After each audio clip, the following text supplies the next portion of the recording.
টাঙ্গাইলে কালিহাতীতে অনুষ্ঠিত উপজেলা পরিষদ নির্বাচনকে কেন্দ্র করে আওয়ামী লীগের সহসভাপতি মালেক ভূঁইয়ার উপর হামলার ঘটনা ঘটেছে। শুক্রবার বিকেলে উপজেলা হাসপাতাল গেট এলাকায় এ ঘটনা ঘটে। এদিকে এ ঘটনার প্রতিবাদে বিকেল 5:30টার দিকে ঢাকা টাঙ্গাইল বঙ্গবন্ধু সেতু মহাসড়ক অবরোধ করে আওয়ামী লীগের নেতৃবৃন্দ। উপজেলা আওয়ামী নেতৃবৃন্দ জানায়, শুক্রবার বিকেলে সাবেক সংসদ সদস্য হাসান ইমাম খান সোহেল হাজারী তার বাসায় নেতাকর্মীদের নিয়ে মিটিং করছিল। এ খবর পেয়ে উপজেলা পরিষদ নির্বাচনের সদ্য নির্বাচিত চেয়ারম্যান ও স্থানীয় সংসদ সদস্য লতিফ সিদ্দিকীর ছোট ভাই আজাদ সিদ্দিকী ও তার ছেলে আদর্শ সিদ্দিকীর নেতৃত্বে সাবেক সংসদ সদস্য ও আওয়ামী লীগের নেতাকর্মীদের উপর হামলা চালায়।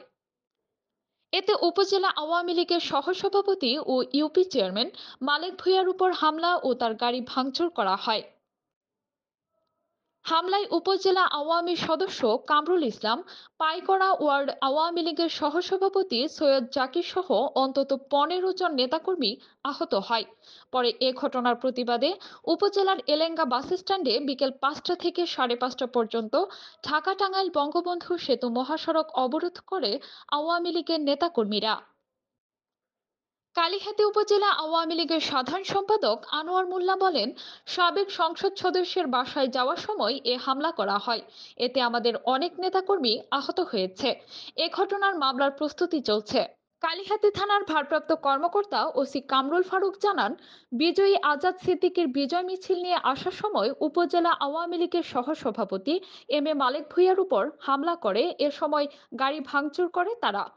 এখনো কোনো অভিযোগ পায়নি, পেলে ব্যবস্থা নেওয়া হবে। গত 11ই মার্চ কালিহাতী উপজেলা পরিষদের নির্বাচনে প্রতিদ্বন্দ্বী প্রার্থী ছিল আওয়ামী লীগের সাধারণ সম্পাদক আনোয়ার মোল্লা ও স্থানীয় সংসদ সদস্য লতিফ সিদ্দিকীর ছোট ভাই আজাদ সিদ্দিকী। নির্বাচনে আজাদ সিদ্দিকী বিজয়ী হয়।